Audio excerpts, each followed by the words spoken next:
Hello, hello, hello, hello, hello, hello, hello, hello. How's it going, people? Welcome to the stream. Welcome, welcome, welcome, and one more time. Welcome today on the news, on the stream and everything. We're gonna talk about, Arsenal basically. Some transfer links which are kinda mad if you ask me. Some Champions League games obviously happened yesterday, so we're gonna talk about that. We're gonna look at some players that might be featuring tomorrow. Obviously, we did also a preview for Atalanta game yesterday on stream. So if you want to go, you can go check it out.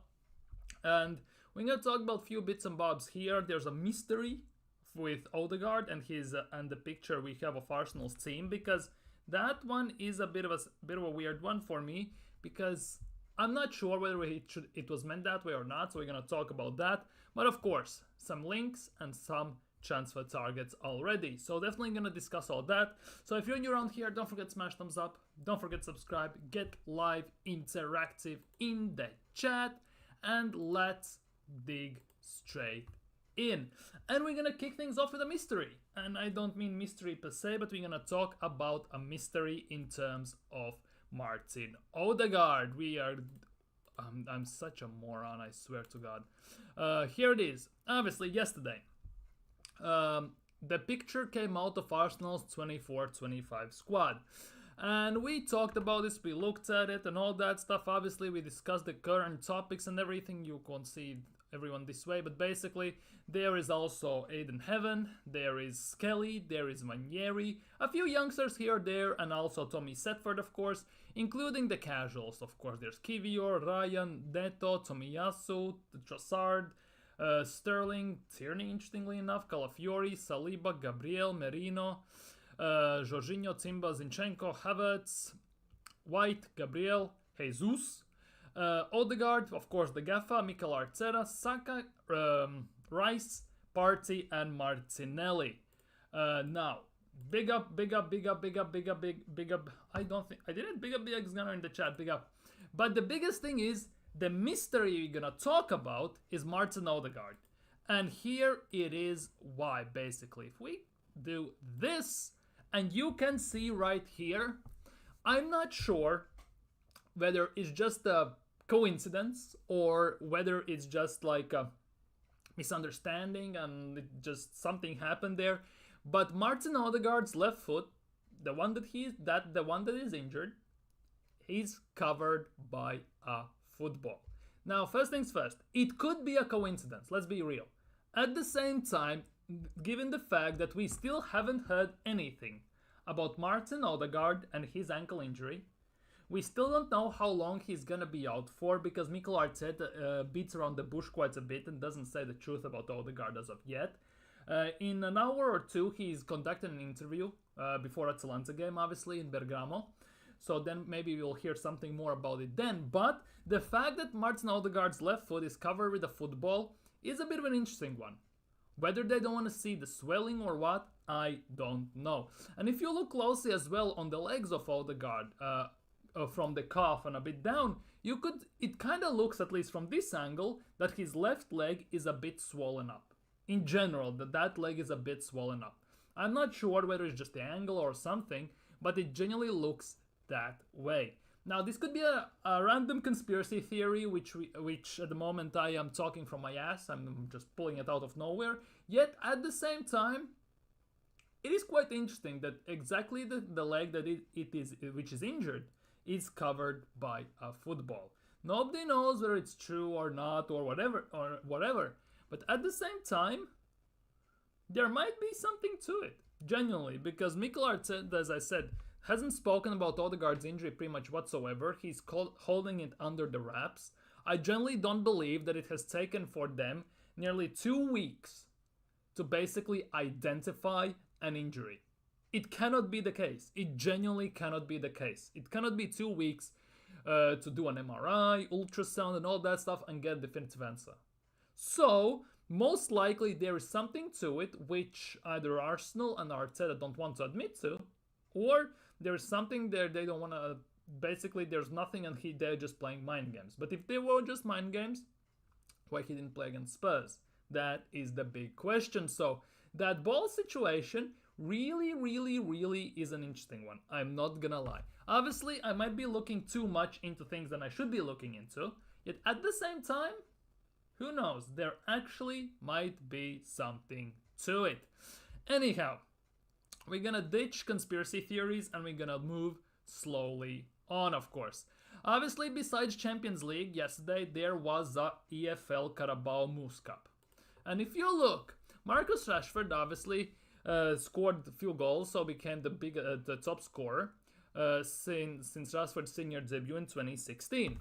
The big one is though, Edward Nketiah scored for Palace yesterday, and he is second on the grid. Second on the grid for that. Big up TB in the chat. Big up. He is second on the grid.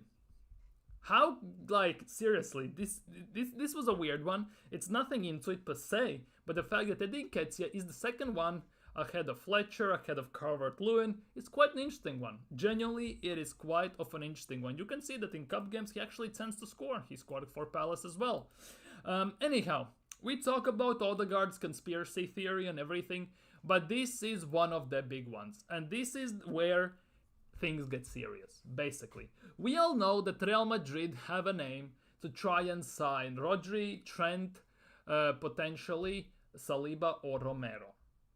Now, it doesn't stop there, because today rumors came out that the PSG, Paris Saint-Germain, the team we're gonna play in Champions League as well, are really strongly considering and looking at Gabriel and William Saliba, which is genuinely not great news, because these clubs can spend money on wages on insane amounts, let's be real. And as it says there, the French club were present, I cannot speak, at the North London derby as they continue to monitor Arsenal's defensive duo. And that is the big thing. PSG have the money. Money. Real Madrid also have the money, but on top of the money, they have the pool as well. And this is now starting to get a bit in those nitty-gritty situations. As TB says, PSG means money.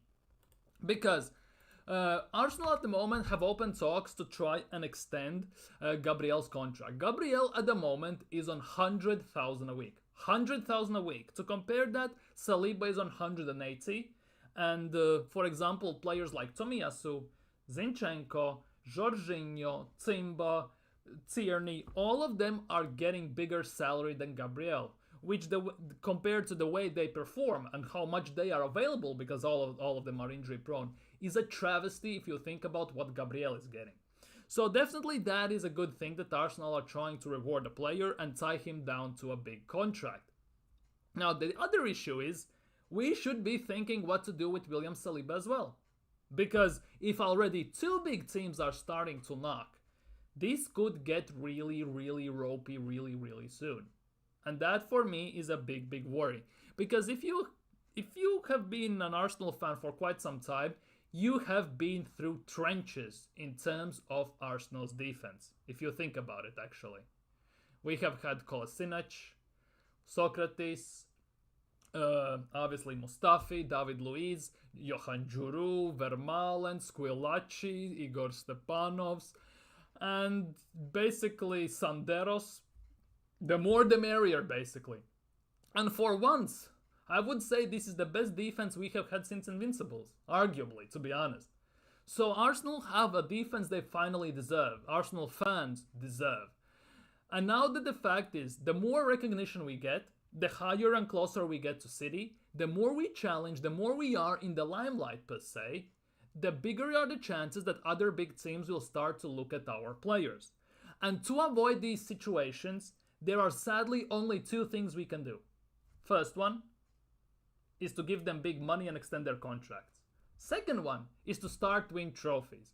Because there are interviews with William Saliba where he says, do I think I'm one of the best defenders in Premier League, if not the best? Yes, I do. Do I think I'm one of the best defenders in Europe? Yes, I do. Do I qualify as a world-class defender? No, I don't. Because to qualify as a world-class defender, you need to have trophies by your name. And now if you think about it, if you go to Real Madrid, trophies are pretty much a guarantee, let's be real. Now, if you go to PSG, more chances than not that only trophies you're gonna get are Ligue 1 and the French Cup. Now, at the moment at Arsenal, William Saliba has won nothing. Let's be real. He has won Community Shield. And that for me is not enough. If a player has an ambition, especially at Saliba's age, and if we talk about the fact that he wants to cement his legacy as one of the best defenders, at some point, if Arsenal don't start winning, it could become a massive, massive issue. Because if he wants to win trophies, no money you can throw at him will change his mind. And that is a big thing. Saliba should have higher salary than Partey, even Jesus, who does nothing for us. To be honest, Partey is on 200,000 a week. Jesus is on 245,000 a week, if I'm not mistaken. Saliba should be at that. Saliba is at 180, so it's not that far off from Partey per se. But as well, for the output he provides, doesn't seem enough as well in a way. Let's be real.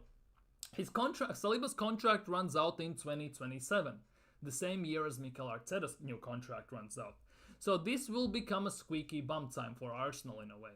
Because if Arsenal keep going this pattern where they buy players, they buy subpar players, they waste money, they try improve their squad, but win nothing, it could become an issue. And on top of that, we cannot repeat the same mistakes. If you recall what happened when we had Cesc, Nasri, Van Persie, as soon as we got one position sorted, other positions got weaker, our best players got taken away from them. And that has been a never-ending chain reaction, a never-ending cycle for Arsenal every single time. As soon as we sort defense out, midfield is gone. As soon as we sort midfield out, forwards are gone. As soon as we sort out forwards, again midfield is gone. And that has been over and over and over and over again. So we need to finally start to act like a big club, sign the players, and actually win something.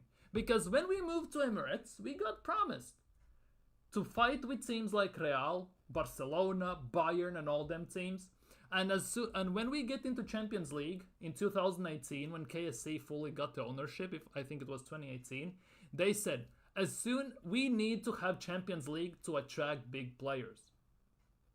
Now, we are in Champions League for the second year now. Well, third year, technically. Third year. Well, second year. Second year. And where are the big players? Where are the big players? It is on KSC, quite a bit to be honest. Although you can put it on KSC under Mikel Arteta, let's be real. At the same time, KSC have given Mikel Arteta 750 million. So in a way, if you play devil's advocate here, they have done everything. They have given the money. The issue has been how we have spent the money. And now it all falls on Edu, on Garlic, and Arteta, especially if we look at this last window. Because, for example, Arsenal used to be well known for good strikers, great strikers. You think about it, Ian Wright, Campbell, rest in peace guy, my man, Henry, Bergkamp technically, Adebayor, Anelka, Van Persie, Aubameyang. You can get the drift. But since we've been the Aubameyang, we haven't had a proper striker. That is a big issue now. Because it took us a decade, more than a decade to be honest, to replace Patrick Vieira. How long, while Wenger was here, we were screaming that our defense looks decent enough, our attack looks decent enough, how about getting a number 6? How long we were screaming for a proper number 6? It generally is years and thousands of years. Remember we got linked with Jan Villa, Grzegorz Krychowiak when he was at PSG or Sevilla at the time. I don't remember on top of my head at the moment. And stuff like that. Remember those days? But we didn't sign any. We signed Elneny. We signed Coquelin. We had Flamini playing there. Like, never sorted that out. And it's always like, as I said, a chain reaction, never-ending cycle. As soon as Arsenal sort certain positions out, something is lacking in a different department. And while we are sorting out that different department, another department falls flat and something disappears. And it's over and over and over again. And we cannot afford to do that now. Because we are already dragged out 3.5 years to replace Aubameyang. Unless we in this January sign a striker, which should be done in this January, next summer, while we try and sign a striker, by the time we sign that striker, we might lose one of our defenders, one of our main defenders. It could easily come to that, without shadow of a doubt. We have one of the weakest attacks and midfields, but our defense is up. And in many instances, yeah, our defense is keeping us in games. We have rock solid defense in a way. And that means that our midfield is actually not that bad if everyone is fit. But the issue is we have so many injury prone players in the team that we many times don't have all the main players we need to have to actually properly play the game and challenge. And last year we got very lucky that we avoided most of the injuries. So at the end of the day, only the usual injury prone players got injured. Rest of the team stayed healthy. If we look in this season, in the first month of the Premier League, we have more injuries to our main guys than we had whole last season. We have more injuries already than we had whole last season in a way. That is already not a good sight and not a good thing for Arsenal to have. No big players have come in. You could say Rice was a big player. Just won the Conference League. Yes, we paid 105 million and all that stuff. You could say that Rice was our main signing. Overall, big players. Because we signed Gabriel for about 21 to 25 million, and he just grew into the big player he is today. Took us few years, but we got there. Ben White as well. We signed him as a center back, but within the season we saw that at center back he's useless, pretty much. So we put him out at right back. And he at the moment is one of the best right backs in the league. So that also worked out pretty decently, let's be real. Saka came from Haaland and he has grown into the player he is, who is one of our basically face of the franchise, if you want to speak of terms of how Americans see it. Face of the club in a way, right? Odegaard has grown into a player he is, because he wasn't that when he was here. But besides that, we haven't signed already established, experienced players who already are winners. And that is something we need. We need big players who already can do the job. We don't need players who need to come, then mold into certain instances. We need to basically babysit them for a season or two. We need players who come in and instantly get the job done, can instantly fit into the team, instantly do all the things necessary. We don't have time to wait right now. We either act now and win now, or in a year or two, we will fall back again. Because while we're gonna try and sort out certain positions we need to address for the last 2-3 years, it will drag out so long that the positions we have the most confidence in right now, and i.e. in defense specifically, some of those guys will be gone potentially. And then while we will sort out forward line, we will have to sort out defense once again. And do you have any idea how hard it will be for Arsenal to replace Saliba, for example, if he goes to Real Madrid or PSG? How hard it will be to replace Gabriel? Although some may argue that Calafiori is Gabriel's replacement. Potentially, right? If you want to conspiracy theories, but there actually might be something to it in general. So, we need to act fast. We need to be active, proactive, not reactive, proactive. We need to do before everything just disappears before our eyes. 750 for squad rebuild because they let the team rot. Yeah, in a way. At least they can do as they were part of the issue, but Edu needs to earn his coins, same with Arteta. To be honest, yeah. Because Arteta wants the player, Edu needs to sign, Garlic is the financial part of all of this and all that stuff. The only thing I'm not holding against Arteta is this last summer window. Because based on how we moved in this last summer window, you could really see that it was not on Arteta. It was on Edu and what he has done before, and also on KSC. Because Mikel Arteta pretty much never talks in interviews that our team is small, it's short, we need more and stuff like that. Before this season, he already started to talk about that. And you could see that he was quite a bit displeased with the things that happened this summer transfer window. Obviously, we have January transfer window still to go. There is a possibility that we actually go in it and spend. There is. But if you think about realistically, when was the last January transfer window we signed a massive player? It's a player we actually binned in January as well, 4 years ago, in Aubameyang. Because Alexis Sanchez went to United, so Wenger needed some big player to come in, so we signed Aubameyang. But since then, we haven't signed big players in January whatsoever. So it could be very good or very bad. As an Arsenal fan, I'm kind of used to expect nothing, basically, in January transfer windows. And if we sign someone, not even talking about someone good, it could be actually positive for Arsenal, potentially. Gyökeres is the one, but the club has no ambition. They rather bank on injury Jesus, who doesn't score a goal. Well, speaking of Gyökeres, as you have mentioned him, right? Look at this guy. Where is he? Where is Gyökeres? I have him saved somewhere. This mother effer. This year alone, Victor Gyökeres. We are talking 2024, so nearly 10 months basically, right? 39 games, 51 points, 38 goals, 13 assists. He has about, what, 80 million pound, 90 million pound release clauses. If you want a proper bagsman up top, you go ahead and sign him. And if you watch his games, even highlights, you would see that he is not a one-trick pony the way he scores. He is not just a tap-in merchant.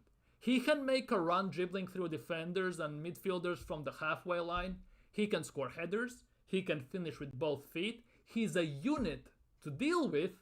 And on top of that, let's be real, on top of that, he has massive pace and he actually knows where the back of the net is. And Fabrizio also tweeted this out.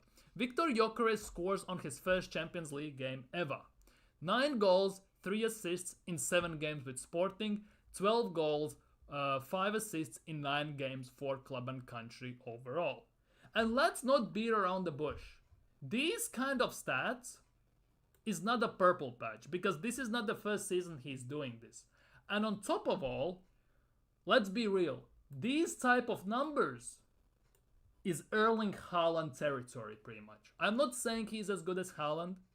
I'm not saying he is Haaland or anything. But these type of numbers usually get put out by Erling Haaland these days. Nobody else pretty much at striker does what he does at the moment. Nobody else. So there should be an argument that Arsenal actually look at this transfer window, look at Sporting Lisbon and think, we actually should sign him. Because he fits for Arsenal more than actually Isak does, let's be real. And we play Sporting Lisbon, by the way, in Champions League. Away at Lisbon, by the way. So that will be already hell of a game when we play them. And this could be actually Gyökeres' audition, potentially, for Arsenal. Obviously, after the transfer window, there were some rumors out as well that he is kind of displeased that he didn't get his move to Arsenal. So if he gets his move to Arsenal, he actually could be very happy. He's at the moment at Sporting on 40,000 a week. 40,000 a week, man. Let's be real. If we pay the release clauses and give him about, what, 80 to 100 grand a week, you don't think he would be happy? You really don't think he would be happy? Like nearly 2-3 times increase his salary. He would be the man, the guy, the one and only. The issue with this all of it is the way Arteta sees these things is completely different the way fans see the things, by the looks of things at least, because for him in his mind, Havertz is the number 1 striker. But if you look the way Gyökeres plays, he's much more complete forward than Kai Havertz is. So only reason why Arsenal don't sign him, well, 2 reasons could be. Either we have no money, which I will never buy it because we have one of the richest owners in world football, to be honest. And second option is Arteta doesn't want him. There's only 2 options. There cannot be any other option. Because he has also release clauses in his contract, which means we can take the bag, drop it on Sporting's table, take Gyökeres and go back to England. It's pretty much simple as that. It's the same thing we did with Partey on deadline day. We dropped the bag, took the player, ciao. That's it. We didn't need to do anything else. So what is the actual reason why Arsenal are not signing a striker? Because Arteta still wants Šeško? Or what? Or does he prefer Havertz over everyone? Because these numbers Gyökeres is putting out for the second season already in a row. And he actually didn't have the worst stats at Coventry as well, by the way. He doesn't have the worst stats at Coventry as well. If you look at the stats, he didn't have the worst ones. Where are they? 22-23 season at Coventry. Let's see what he did at Coventry, just to for comparisons. Because people have doubts what he will do in Premier League, but he played in Championship, which is arguably more physical than any other league. Championship is arguably the hardest league to get out of, because you have to play 46 games, not to mention if you are in playoffs you need to play 3 more, with the most expensive final on the line and everything. You wanna tell me that these numbers in Championship doesn't carry any weight? In 46 games, he scored 21 goals and got 10 assists, which already seems quite incredible. Let's be real. Already seems quite incredible. Now, and if we forward that to Portugal, where defenders are a bit slower, a bit weaker, he gets the same amount of assists, but scores 8 goals more. He got 38 points last season in Portugal in 33 games. 38 points in 33 games. And this season already, he is on 8 goals and 1 assist, 9 points in 5 games. Let's not beat around the bush. This is Erling Haaland territory. Erling Haaland territory without shadow of a doubt. The numbers he is putting out. No other striker at the moment in the world is doing that. Maybe he is, but maybe he's playing in one of the small leagues. I'm not saying Gyökeres is better than Erling Haaland or he's the level of Erling Haaland or anything. But the numbers he's been providing for the last 2 seasons specifically is Erling Haaland territory. So 80 to 90 million release clauses seems like nothing, to be honest, if you could get that kind of output. Even 21 goals, 10 assists, what he got for Coventry. If he does that for Arsenal every single season or more, there's no shadow of a doubt we will score more goals and we would win the league. Imagine if we had Gyökeres last season, for example. We would win the league. So what is the excuse for not signing the striker?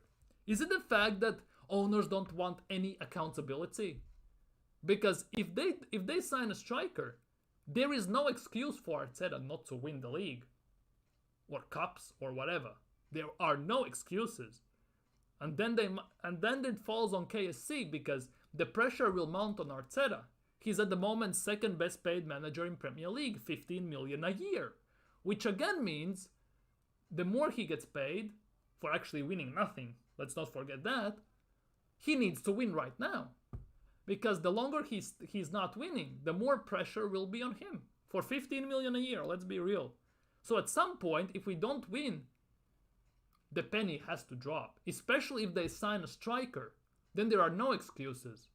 At the moment, you could use excuses. We don't have a number 9, we don't have a backup for 10, we don't have a backup for Saka, and all that stuff. We are missing another number 8.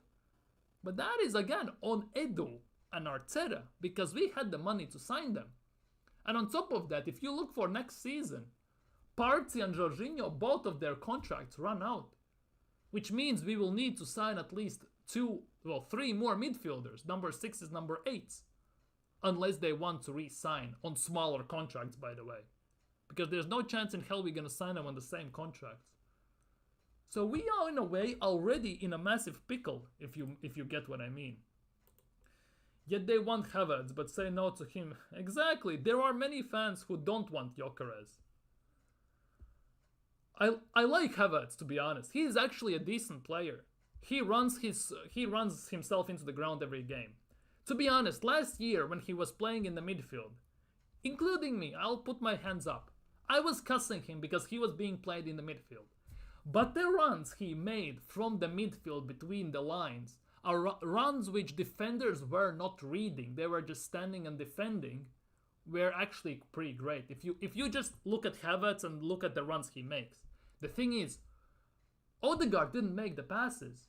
He saw that he's making a run and a chance to make a pass, but he passes it back. And that again falls on Mikel Arteta, the way he's coaching the team to be very pragmatic, retain possession and play it safe. Because if we would play those risky passes, bigger chances than not that on occasion, we would actually get the ball through. And by the time defenders actually realized and recovered, Havertz is already in one-on-one. Obviously, whether he's going to score or not is still a massive mystery, right? But at the same time, we play very safe football, very predictable football. And since we don't do these extravagant, risky, tread the needle type of passes too much,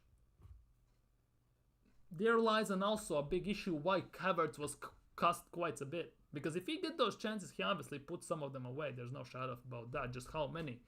The thing that annoys me about Havertz, though, is he can make the most difficult chances look easy. Yet the most easiest chances look like he's never seen a football in his life. That is the one big thing which really confuses me. I don't think his wages would be that crazy either, and we can give bonuses for each 20-25 goals. Exactly, we could easily do something. Genuinely, we could do something.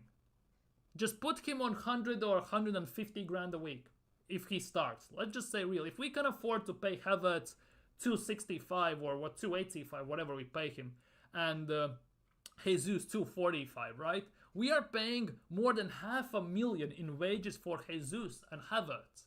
One is not a prolific goal scorer who wastes chances. Other one has said on interviews on television that his main thing is not scoring goals. And we paid them more than $500,000 wages. Like, it just, maths ain't mathin' in this instance. They just don't add up in a way. How about getting a proper striker in? Sell Jesus and sign a proper striker. Hell no, Partey has to go. That's the thing. Partey and Jorginho's contracts run out at the end of the season, which means if we don't re-sign them, which I don't think we will need to sign at least 2 midfielders just to cover them, and we need another backup. So we will need to sign technically 3 midfielders. That is actually also quite insane if you think about it.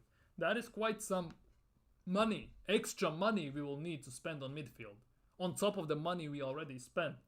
Because if you look at midfield-wise, we spent 65 million on Havertz to play in midfield, where when mid-season, you have to admit that he cannot play midfield, you have to stick him at striker just to justify the signing. And then next summer, you spend extra 35 million to sign another midfielder, who is injured at the moment, but we're gonna let it slide in a way. So technically, you have spent 100 million to cover one position. For 2 players signed to cover one position. That is also not a good business, let's be real. That is definitely not a good business. Money, which we won't use to buy the players. It is wild, but please, sign me this guy. Edu, Arteta, Arsenal media team, whatever, if you're watching, please sign this player for us. I beg of you, sign him. Drop the bag, sign the player. Screw FFP, screw PSR.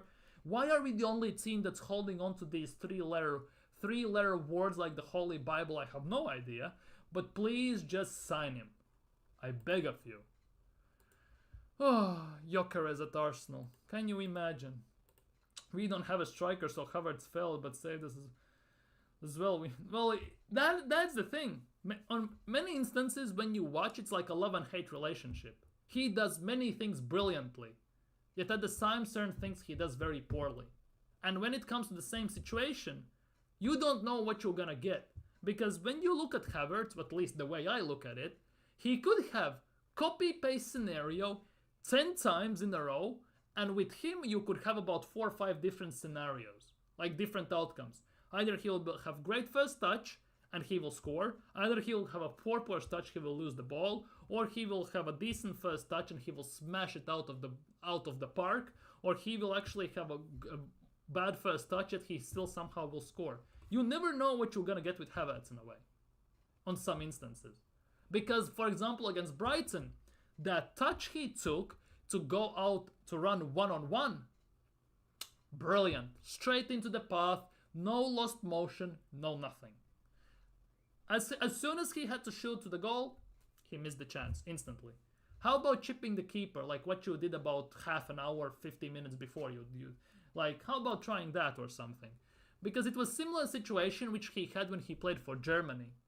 He came in from the left side on the left foot and he basically missed the far corner. Fully missed it. Quite a bit. And here he shot it straight at the keeper. It's a very frustrating thing to watch, I'm not gonna lie, to say the least. In other news for Arsenal, Riccardo Calafiori is back in training, which is, to be honest, good news. Let's be real, it's good news because when we start the season, we had 5-6 left backs. When we played Spurs, we had 2 left backs. Everyone's injured. Zinchenko, Calafiori, what's its face? Tierney, Tomiyasu, everyone's injured. We had to play, we played Timber there, let's be real. But Calafiori is back. If he's fit enough, I would start him tomorrow. I did this predicted starting 11 for the game for Atalanta, did a preview. If you want to go check it out, it's a stream I did yesterday. And if you're new around here, of course, smash thumbs up, subscribe, hit that bell, all that good stuff. Basically, Calafiori is back in training, obviously. Bukayo Saka is riding Calafiori. Pause. Doesn't sound like it sounds. It's not like it sounds. But it looks like Saka is also back in training. It looks like it was just a cramp, so he's also fit and ready to go. So that is a good thing as well. Obviously, a good thing to see. But yeah, it looks like Calafiori is back. Everyone is back. Timber, White, Partey smiling. Timber looks hella serious. Rice is making the ball oval. Wait, I got told in trainings, when I was playing and training, it's forbidden to sit on the ball. How comes they sit on the balls all the time? Not their own, but on footballs. And easy, man. It looks like he's gonna do him in the knee, but okay.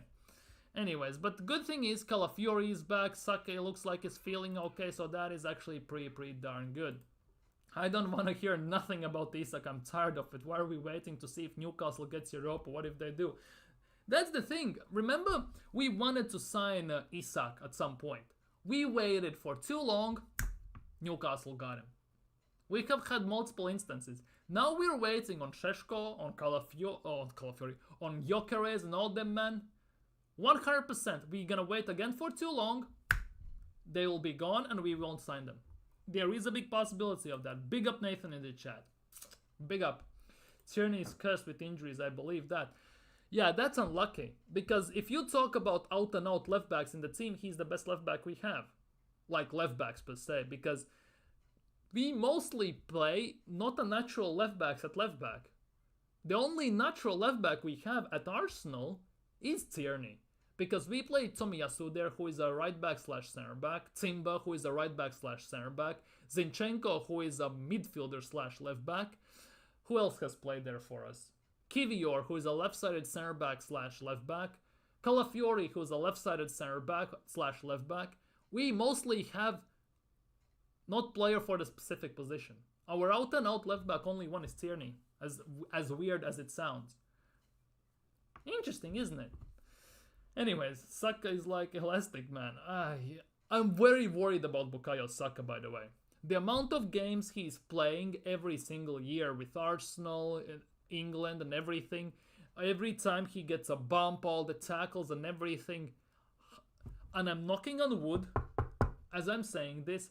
How this guy has avoided any serious injury is just a testament to his strength. The biggest issue is this might ruin his long-term career as well, if he gets just bumped and dumped and ruined like this. That is, for me, the biggest worry. Because it will take legitimately one tackle at one random point where basically everything goes. Something snaps, something happens, and it's by Felicia for half a year. 3-4 months, half a year. It could come to that. Because how is he avoiding most of the injuries? Yes, he's playing through some minor injuries, but not big ones. He is genuinely avoiding everything. He's very durable in that instance, which is something I really like. But as the biggest worry is he's gonna get older and older and older. At some point, you cannot take as so much from the body. At some point, it has to give. It's similarly like you take something from the nature or something, you have to leave something behind so you can kind of regenerate yourself, so it can regrow yourself, make it itself again pure and natural. And we are just taking so much from Saka out with Arsenal and internationals that at some point he's gonna be empty. And who knows what's gonna happen then? Muscles, strains, some ligaments, something at some point could go. That is for me the biggest worry, and that's why he needs a goddamn backup. And that's why tomorrow I wouldn't start him. I would start Sterling on that right side. I did a predicted 11. I had Neto in goal, White, Saliba, Gabriel.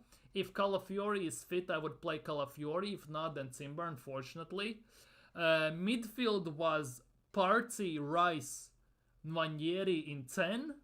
Jesus up top, Martinelli on the left, and Sterling on the right, if my memory doesn't deceive me on top of my head. That was my predicted starting 11. That's the 11 I would put out at least. Next international break, Arsenal should withdraw him and say, no, he can't go. Yeah, we should do that. Many teams do that. Even what's its face? Even City do that. And everything. Every team does that. Brazil do that with their national sub. Real Madrid does that at times. Say he has a cold or something or fatigue. Well, basically, yeah. Say he has a cold. I don't know. His head hurts. He had bad jollof for dinner or something. Just say that and he just stays at home. Odegaard back in November. Where are the news? Where's the news that Odegaard is back in November? Where are the news that he is back on November? Because I already did a bit on the stream about injuries and everything, and it's very, very scary. I don't know if you were here, but I was talking about this per se. Now, if I remove this, look at this image. I'm not sure if it's just my imagination, my conspiracy, but the fact that that ball is covering his screwed up ankle could be something there. Because it's been nearly 2 weeks and we haven't heard a peep about his injury as of yet. No test results, no nothing. That is for me a big thing. Either Arteta is playing games or it's hella serious. One of the two. I'm not sure what that ball means per se. Is it just by design there, or is there actually some sort of an injury that they are covering up just because of the angle and how the ball is positioned in front of that injured leg? I have no idea.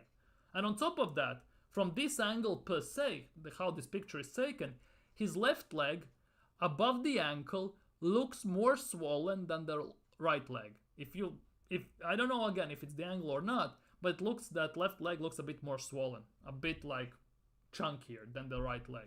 It might be just me, it might be just my brain or something, but who knows?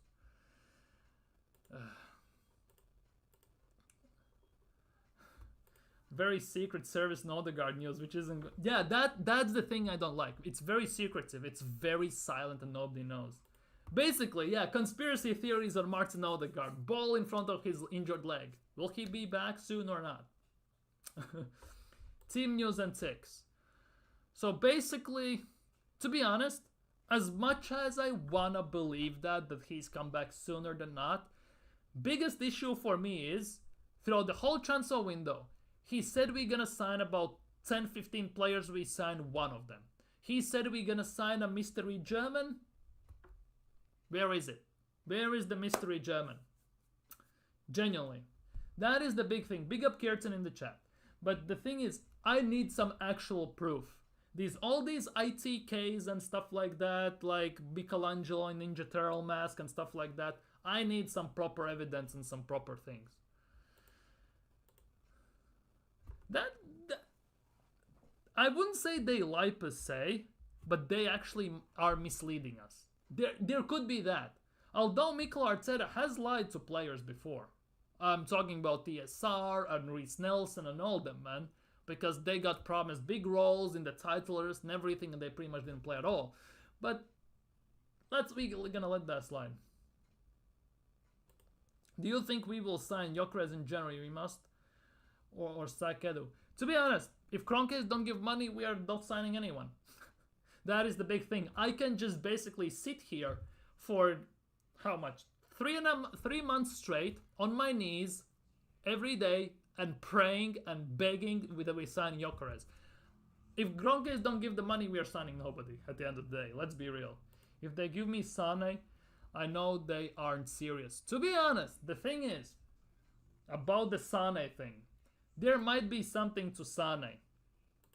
Because Arsenal, according to Code of Side, obviously 50-50, one again, but with Newcastle could move for Leroy Sane, who reportedly is unhappy at Bayern, and his contract runs out next summer. Now, getting Sane on free could not be the worst deal. Let's just put it that way. Do I want Sane? No, I don't. Let's be real. At the same time, maybe as a backup, maybe as a rotational player, I wouldn't mind him. The thing is, he plays predominantly, well, right, technically, as a backup for Saka. Who says no? Sane as a backup for Saka couldn't be the worst.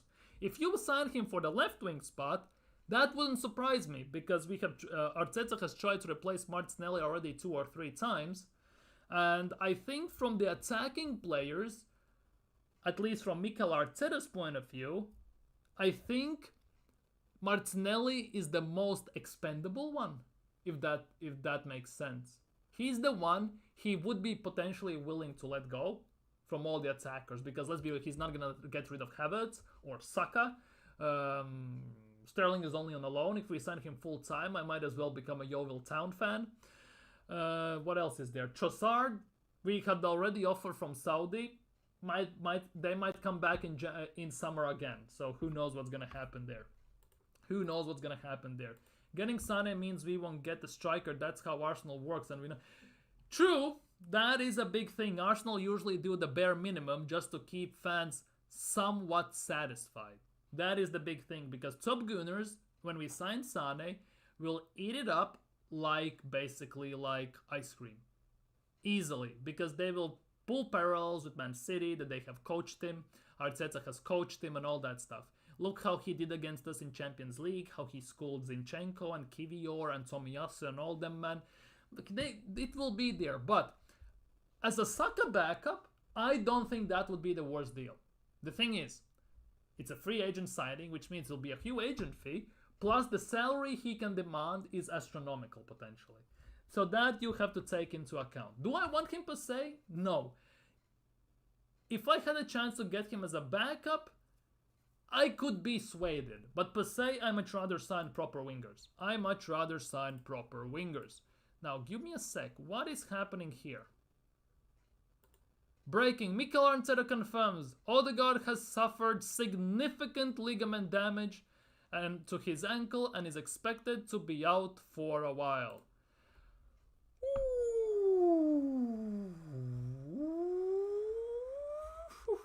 So back by November, you say, huh? Really? This is not good. Not good at all. Significant ligament damage. It also depends on the tear of the ligaments. If it's minorly tear, it wouldn't be significant. Partially teared, I could see that, but that significant bit could mean that there are some massive torns on the ligaments. And that again means we might actually not see him for about 2-3 months. That for me is a big issue now. I was saying that he could be back the earliest by end of November. Earliest, if that was a minor injury. But it looks like this conspiracy theory I just did with the ball there came true. It looks like it actually is very, very bad. Very, very, very bad. 4 months at best, I fear. Well,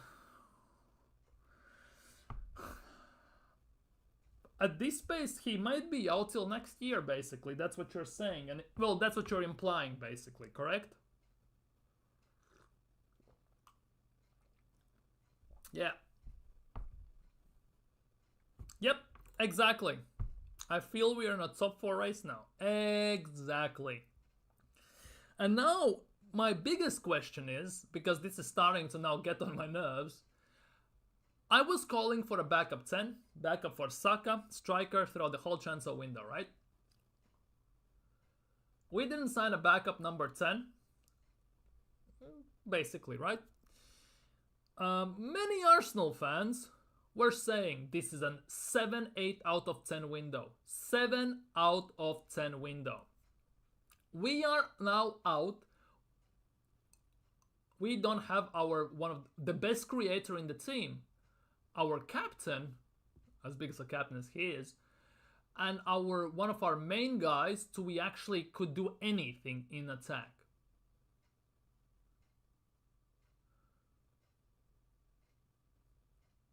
We don't have a backup. We loaned out. Watch Arsenal recall now Fabio Vieira, although Fabio Vieira is injured, to be honest. Fabio Vieira is injured, by the way, at Porto as well. We loaned out Fabio. We sold Emil Smith-Rowe, didn't replace them. We sold Edin Nketiah, didn't replace him. So what are we gonna expect? Who is gonna play the number 10 role now? Basically, this is legit. It feels like... Remember when we signed Fabregas from Barcelona to Youth Academy? Then for 1 year he was another 21s. And then basically, Sask? Sink or swim. Get in the team. It genuinely stinks of that right now with Ranieri. We will again put our hopes of the season on a teenager. Again. It genuinely stinks of that. I'm kind of lost for words, I'm not gonna lie. Yeah, exactly. We did not replace him as well. Might as well kept him. Exactly. The thing is, Emil Smith-Rowe wanted starter times. He wanted first time minutes. Fulham can provide him with that because he starts almost every single game. And to be honest, he is balling at Fulham at the moment.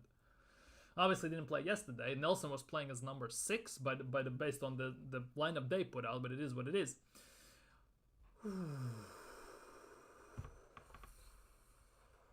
We are in a top 4 race now. Because we have Atalanta, we can get past that. How we gonna get past City is the big question now. That is a big question now. How we gonna get past City? And it looks like this conspiracy theory I was right about. I am right about by the looks of things.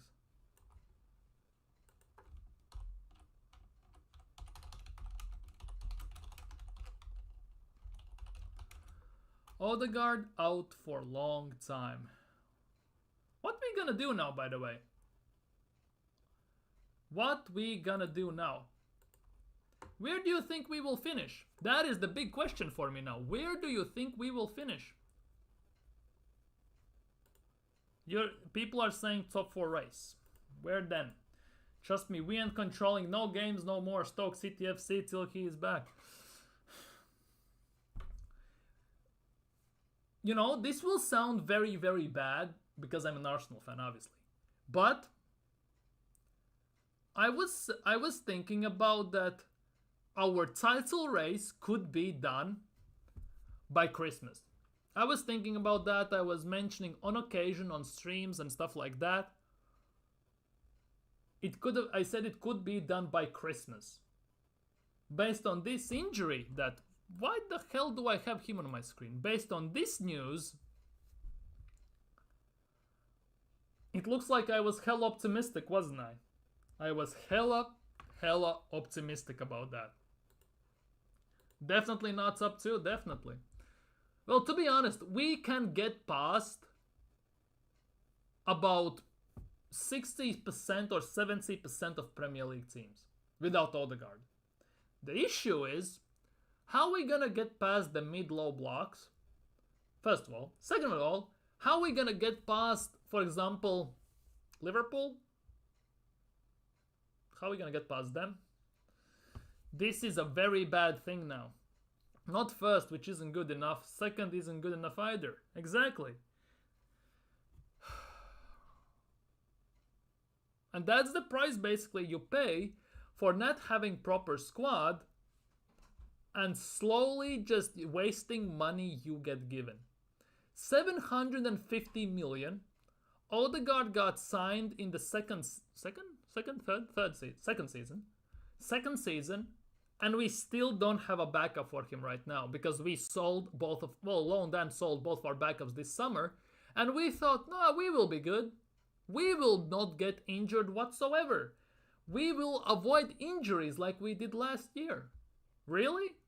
I had no belief in that whatsoever. That is like basically during a tornado holding on to a piece of string and hoping it will hold up. There had no merit for that. No trust for that. The way our players have been run into the ground with the fact that Arteta doesn't rotate whatsoever has led basically to all of this. Obviously, it was a freak accident in a way as well. It wasn't nothing deliberate, obviously, and all that stuff, but this is now hella poor. Now, basically, every top gooner that said in Ranieri should be playing can get their chance. Ranieri will pretty much start every single... Well, not start, but he will play quite significant minutes because we have nobody to sub on. Legitimately nobody to sub on. Set piece FC and pray, basically. Jesus might have to play in the 10 role because I feel... To be honest, Jesus, in a way, is the closest player we have to Odegaard. Dribbling-wise, technical ability-wise, stature, physicality, and all that stuff-wise. Basically, Jesus is the closest one. The thing about this is they both hold on to possession for way too long than they should.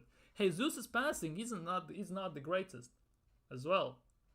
And this has now put a massive damper on the things. Penny pinching, shaking my head, but got Dusty Sterling loan and it's not as Dusty thing. To be honest, at the moment, I don't know what to say. I'm kind of stunned by these news now. Because obviously, as an Arsenal fan, I knew the injury was bad because it was almost 2 weeks and we heard nothing about it. And on top of that, my conspiracy theory about the hiding the foot behind the ball actually came through. The thing is, based on these news, significant ligament damage, it means at least 2-3 months, which basically means next year. Because even if it's 2 months now, right? 2 months. We are basically second part of September, second part of October, second part of November, right? Then he will need about a week or two to start training again, physically. Then he will need 2-3 weeks to actually get into physical shape, because since his leg is dusted now, he cannot run, he cannot train, he cannot do anything physical that requires running and movement. Which means it will take extra month to get him back to some sort of decent fitness as well. Which means he is out till next year, more or less. We might as well count on that. We better go far in the cups next. I expect to win at least 2 cups this year. I don't expect even 1, I expect 2. That is the big thing. Arteta must win something this season. Obviously, they have excuses now. Our squad was too small because which team challenging for the title goes into the season with 22 first team players? 22. Against Spurs, right, if you think about it, we had 11 starters, right, and 6 players on the bench. Or, no, 5 players on the bench, our senior squad. Rest of them were injured. Our 6 players were injured from the senior squad, which meant we had to fill the bench with youngsters. Like, it's not looking great. Agree, 2 cups. Exactly, 1 is underachieving. In 5 years, you win 1 cup, and the cup you won was not even with the team you actually had. You ruined that team, well, destroyed that team and built your own team for, well, $750 million, and you haven't won anything. So this season was the season you win or you die. Well, get sacked, basically, for me. You do or die. It's now or never, basically. But at the moment, it looks like top gooners, Arteta only fans, and Arteta sexuals have every single excuse now for why we didn't get things done. Squad wasn't good enough. There were no options in the transfer market. Odegaard was injured for a big part of the season and all that stuff. Let's not forget, last season, KDB was injured for nearly half a season. Haaland was out for nearly 2 months. and they still won the league without them. It just shows what proper squad depth can do for your team. It just shows and dignifies that. Arsenal have none of that. If Saka gets injured, we have to play Sterling. God forbid Sterling gets injured. We have to play who we gonna play then there. If Odegaard gets injured, we don't have a backup and everything. Hand of Ozil said no specific date of... Oh yeah, we're done. We are fully done and dusted. Fully done and dusted. Might as well brace yourselves for a top 4 battle.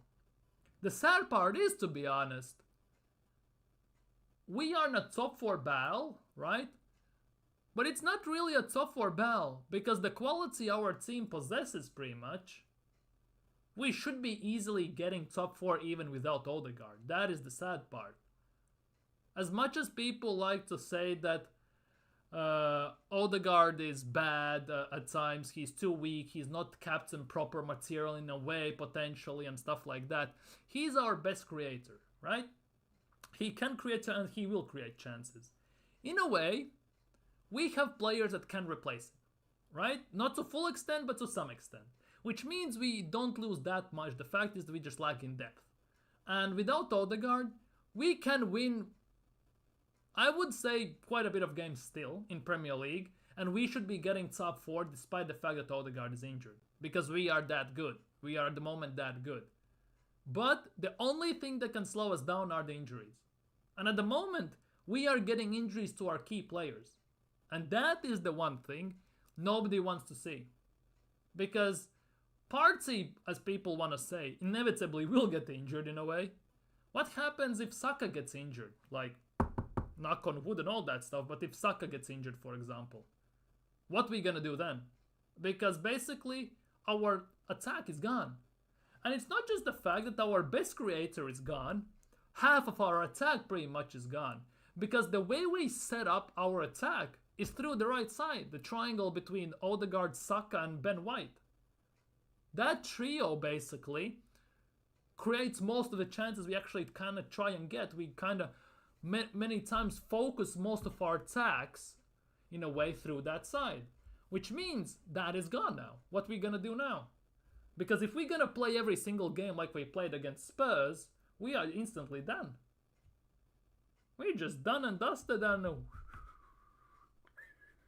all that stuff. Set piece FC, Prime Stoke City. To be honest, only reason we scored that goal against Spurs because they're the worst team on set pieces, and Vicario doesn't come out of the goal to collect balls. He's afraid of that, pretty much. If we look the set pieces we had before that, right, before the Spurs game, we had a few, let's be real. Did any result in a very dangerous situation? Did any of them result in something big? Because half the time Saka cannot cross the ball past the first man from corners. And when we do that, even in the low corners, Saka hit the first man. And in other times, our tactics have been scouted. Many of them, right? And we just get covered. We didn't get even proper situations out of those. Most of the time. So unless Jover finds like 6 different tactics we can use, mix and match, and they'll basically do what Ted Lasso did, the sandbag, the Sandman, the penguin triangle and all that stuff and everything, what he did with the set piece situations, right? It could get very long, let's just say that. It could get very long. Happy clappers, delusional, uncovering their eyes, making excuses as always. Yeah, that will be the case. That will be the case. It has been the case every single season, and this season will be no different. It will be happening if we don't sign anyone in January, if we don't do anything in January. To be honest, this injury on Odegaard has shown how awful our squad depth is. Because we already were in a small meltdown when Odegaard and Declan Rice were out at the same time. Obviously, Declan Rice has missed only one game due to a red, but one game, right? What happens if that one game turns out to be extra 2 months, for example? Odegaard plus another one of our main guys is out for 2 months. It will be full-on meltdown instantly. Especially for a place that we don't have a backup potentially. So it could get peak. it could get peak at some point during the season. Last season in Champions League, a manager said, clamp down on Odegaard and we are limited. To be honest, Tuchel did that. Tuchel did that with Bayern Munich. He was excellent in the first half.